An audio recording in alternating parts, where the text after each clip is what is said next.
Hello friend, कैसे आप सब। स्वागत है आपका हमारे यूट्यूब चैनल पर। और दोस्तों, हम देख रहे हैं आधुनिक भारत का इतिहास, मॉडर्न हिस्ट्री ऑफ इंडिया। और उसमें हम देख रहे थे समाज सुधार। हमने कई संगठन देखे, जैसे आर्य समाज, ब्रह्म समाज, परमहंस मंडली, ठीक है, और रामकृष्ण परमहंस मिशन। और उसके बाद फिर हमने देखे मुस्लिम समाज सुधार, जैसे अलीगढ़ आंदोलन, ठीक है, और भी कई आंदोलन देखे। तो अब इनके बाद हमारा जो टॉपिक है वह महत्वपूर्ण है। इसमें निम्न जाति, जनजाति, मजदूर और किसान आंदोलन। तो दोस्तों, ये हमारा अब टॉपिक चलेगा। और इसमें आज हमारा जो पहला टॉपिक है वो निम्न जाति आंदोलन से आएगा, लोअर कास्ट मूवमेंट। और उसमें हम सबसे पहले देखेंगे सत्यशोधक समाज, जो ज्योतिबा फुले द्वारा स्थापित किया गया था। तो आज इसका पहला भाग है और इससे संबंधित हम सभी जो महत्वपूर्ण पर्सन है पहले भाग में देखेंगे। तो दोस्तों, वीडियो ज़्यादा लंबी ना करते हैं, चलिए शुरू करेंगे। और देखिए दोस्तों, वीडियो ज़रूर अंत तक देखें, क्योंकि यहाँ से पर्सन हर वर्ष बनते ही हैं, महत्वपूर्ण पर्सन हैं और MCQ के माध्यम से मोस्ट इम्पोर्टेंट क्वेश्चन है, ठीक है। तो चलिए दोस्तों शुरू करेंगे। और शुरू करने से पहले एक बात और बता दूं, देखिए हमारा जो वीडियो है सुबह हमने डाली थी, उसमें हमारा जो आधुनिक भारत में जो समाज सुधार आंदोलन है उसके जो महत्वपूर्ण पर्सन है पिछले वर्षों के, ठीक है, वो हमने डाली थी। दूसरी वीडियो पे हम जल्दी डालेंगे, क्योंकि जो पिछले वर्षों के महत्वपूर्ण पर्सन होते हैं जो पिछली परीक्षाओं में आते हैं, तो वहाँ से पर्सन हर वर्ष बनती है, ठीक है। तो उसको भी ज़रूर देखना और इसको भी ज़रूर देखना, ठीक है। चलिए शुरू करेंगे और पहला पर्सन देखेंगे। पहला पर्सन है हमारा, सत्यशोधक समाज की स्थापना किसने की थी? तो ये ज्योतिबा फुले ने की थी। चलिए अगले पर्सन पर। अगला पर्सन है, सत्यशोधक समाज की स्थापना कब की थी? तो 1873 में सत्यशोधक समाज की स्थापना की थी मुंबई में, ठीक है। और ये जो ब्राह्मणवादी व्यवस्था से उससे मुक्ति दिलाने के लिए की थी, ठीक है। चलिए अगले पर्सन पर चलेंगे। अगला पर्सन है, सत्यशोधक समाज की स्थापना कब की थी? ठीक है। तो यहाँ पर जो पर्सन है वो कब की थी, लेकिन यहाँ पर जो पर्सन बनेगा वो कहाँ की थी, ठीक है। तो कहाँ की थी, ठीक है, सत्यशोधक समाज की स्थापना। तो देखिए दोस्तों, ये मुंबई में की थी, ठीक है। कहाँ पे की थी? मुंबई, महाराष्ट्र में, ठीक है। चलिए अगले पर्सन पर चलेंगे। अगला पर्सन है हमारा, ज्योतिबा फुले का जन्म कब हुआ था? ठीक है दोस्तों, तो ज्योतिबा फुले का जन्म हुआ था 1827 ईस्वी में, ठीक है, 1827 ईस्वी में। और ये कहाँ हुआ था? पुणे में हुआ था, पुणे महाराष्ट्र में, एक माली परिवार में, ठीक है। चलिए अगले पर्सन पर चलेंगे। अगला पर्सन है, ज्योतिबा फुले का जन्म कहाँ हुआ था? ठीक है दोस्तों, तो अभी बता भी मैंने, पुणे में हुआ था, ठीक है। पुणे कहाँ? महाराष्ट्र में, ठीक है। चलिए अगले पर्सन पर चलेंगे। अगला पर्सन है, ज्योतिबा फुले का जीवन किनसे प्रभावित रहा? ठीक है, तो शिवाजी से रहा, जॉर्ज वाशिंगटन से रहा, वासुदेव फड़के से रहा, तो इन सभी से रहा, ठीक है। चलिए अब हम चलते हैं अगले पर्सन पर। अगला पर्सन है, ज्योतिबा फुले का जीवन किस पुस्तक से प्रभावित रहा था? तो ज्योतिबा फुले का जो जीवन रहा था वो राइट्स ऑफ मैन पुस्तक से रहा था। ये टॉमस पेन की पुस्तक थी, ठीक है। तो ये पुस्तक थी। तो दोस्तों देखिए, इनका जीवन शिवाजी महाराज, जॉर्ज वाशिंगटन जीवन से प्रेरित रहा, टॉमस पेन की पुस्तक राइट्स ऑफ मैन और वासुदेव बलवंत फड़के से प्रभावित रहा, ठीक है। और देखिए, जो क्रांतिकारी विचार है वो गौतम बुद्ध और मेरा ध्यान नहीं आ रहा है और कौन है, शिवाजी महाराज, ठीक है। गौतम बुद्ध और शिवाजी महाराज से आए, ठीक है। तो कौन सी पुस्तक से प्रभावित रहे? तो राइट्स ऑफ मैन। चलिए अगले पर्सन पर चलेंगे।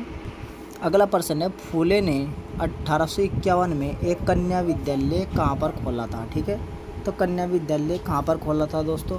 तो देखिए, पुणे में खोला था, ठीक है, पुणे में। अब देखिए दोस्तों, यहाँ पर जो डेट है ना 1851, तो दूसरी किताबों में क्या दिया है, कहीं कहीं 1848 भी है, ठीक है, 1848 डेट भी है, तो आप इसको ध्यान रखेंगे, ठीक है। तो आप 1848 और 51 में देख लेंगे, यदि कोई सी भी हो तो आप उसको लगा देंगे, ठीक है। और यदि दोनों हो तो आप 51 को लिखिएगा, ठीक है। चलिए, क्योंकि ऐसा होता है कि उन्होंने स्कूल खोला, फिर इसमें जो उसकी पत्नी थी, धर्मपत्नी, ठीक है, उसका एडमिशन कराया, सबसे पहले उसी का एडमिशन कराया था इसमें, जो बालिका विद्यालय था, ठीक है। अब क्या होता है, इस तरीके से होता है, जैसे खोल दिया और फिर जैसे कोई पुस्तक होती है वो आज लिख के और प्रकाशित हुई 2 साल बाद, तो इस तरह ही कन्फ्यूजन रहता है पुस्तक वालों में, ठीक है। तो आप 1848 और 1851 में से लिखें, ठीक है। चलिए चलते हैं अब अगले प्रश्न पर। अगला प्रश्न है, गुलामगिरी पुस्तक किसने लिखी थी? तो गुलामगिरी जो पुस्तक थी वो ज्योतिबा फूले ने लिखी थी, ठीक है। चलिए अगले प्रश्न पर। अगला प्रश्न है, फूले ने गुलामगिरी पुस्तक कब लिखी थी? तो दोस्तों तो ये लिखी थी 1873 में, ठीक है। तो देखिए 1872 में एक पुस्तक लिखी थी, ठीक है, ये गलती हो गया है, 1872, ठीक है। अब देखिए क्या होता है, मैं इसको एक बार मिटा दूं फिर आपको सही बताऊंगा, ठीक है।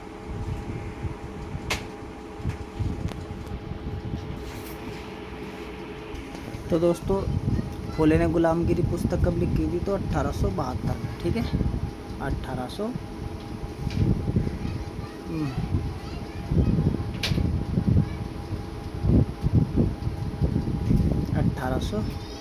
ठीक है। और 73 में सत्यशोधक समाज की स्थापना की थी, ठीक है। चलिए अब चलते हैं हम अगले प्रश्न पर।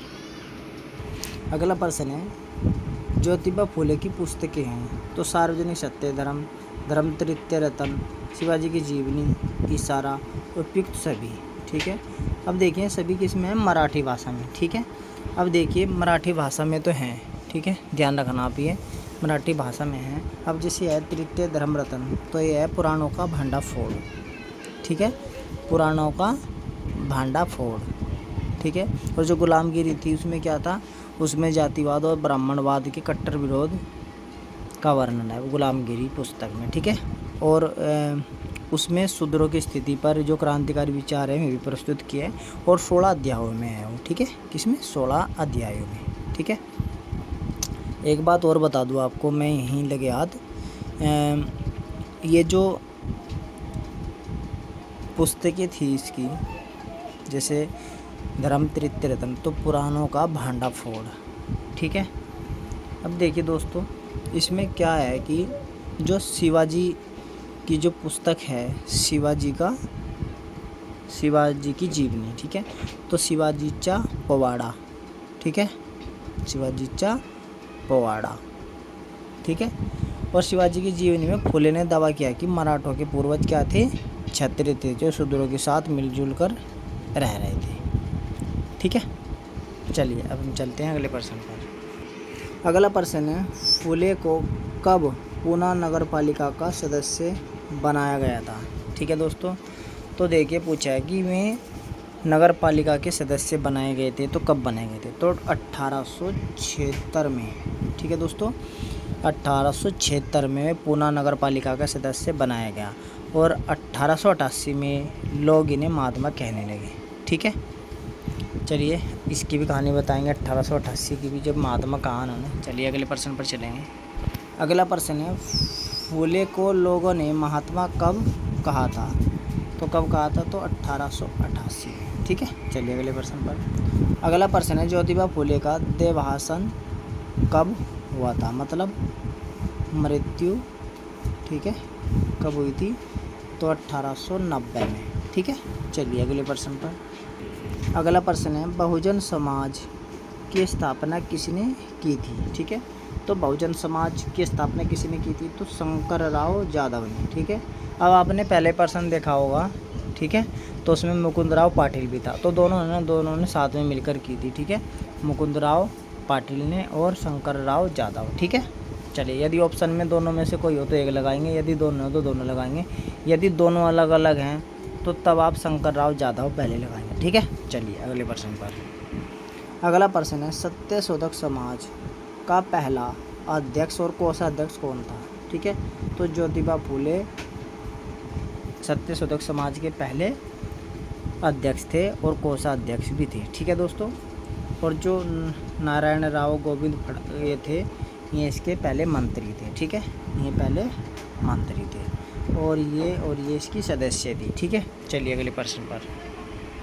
अगला प्रश्न है, ज्योतिबा फुले को महात्मा की उपाधि किसने दी थी, ठीक है। तो देखिए किसने दी थी, तो राव बहादुर करसनजी वडेकर, ठीक है दोस्तों। तो राव बहादुर करसनजी वडेकर ने दी थी।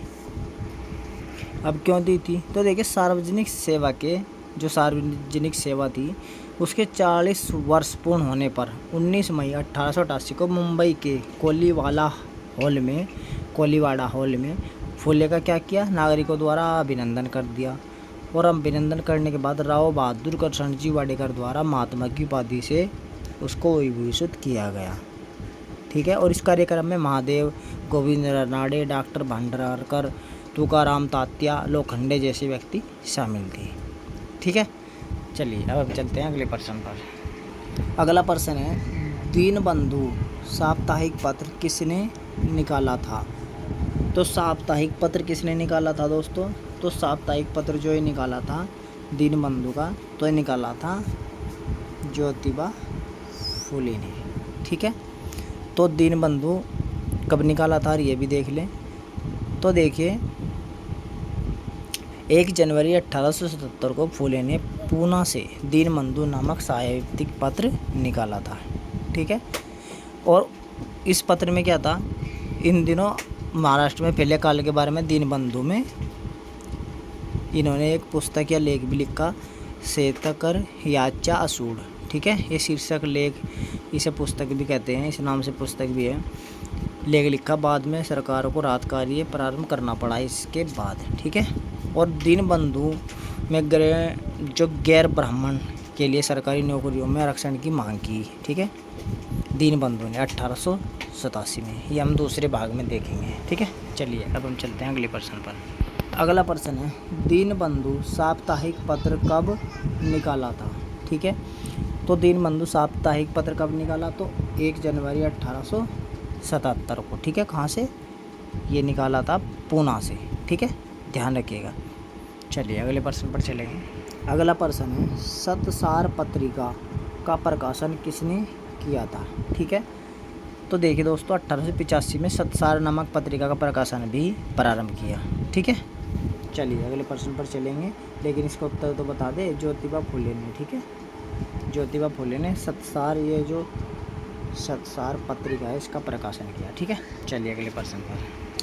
अगला प्रश्न है, सतसार पत्रिका का प्रकाशन कब किया था, ठीक है। तो कब किया था दोस्तों, अभी बताया भी था हमने। तो ये जो सतसार पत्रिका है इसका प्रकाशन, ठीक है। तो दोस्तों जो सतसार पत्रिका थी इसका जो प्रकाशन किया था 1885 में, ठीक है, 1885। चलिए अगले प्रश्न पर। अगला प्रश्न है, शेतकर याचा असूड लेख, ये पुस्तक भी है, किसने लिखी थी, ठीक है। तो ज्योतिबा फुले ने लिखी थी, ठीक है दोस्तों। तो देखिए इस नाम से इन्होंने एक पुस्तक भी लिखी, ठीक है। ये क्या था, शेतकर याचा असूड, ये शीर्षक से लेख लिखा, ठीक है। जो मतलब सरकार ने फिर राहत कार्य के काम भी किए, बाध्य होना पड़ा, ठीक है। और ये किस में लिखा था, तो ये लिखा था दीनबंधु में, ठीक है, जो साप्ताहिक पत्र निकालता था, ठीक है। तो दोस्तों ये हमारे महत्वपूर्ण प्रश्न थे भाग 1 के। दूसरे भाग में भी हम महत्वपूर्ण प्रश्न देखेंगे। तो दोस्तों फिर मिलेंगे आपसे, तब तक के लिए धन्यवाद, नमस्कार।